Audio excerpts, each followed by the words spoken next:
আমি এসেছি আপনার কাছে কেন? একটা প্রপোজাল নিয়ে। কিসের? বিয়ের। কার? আমাদের দুজনের।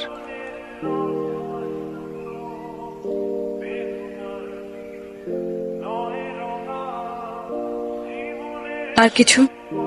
আমার যোগ্যতা, আমি আপনাকে ভালোবাসি। এই যোগ্যতায় আমাদের দুজনের কি এক হওয়া সম্ভব?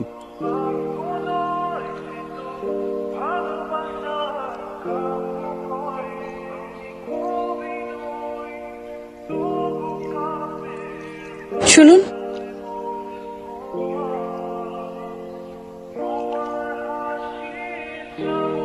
আমার ফুল আপনি কাকে দেবেন? আপনি নেবেন?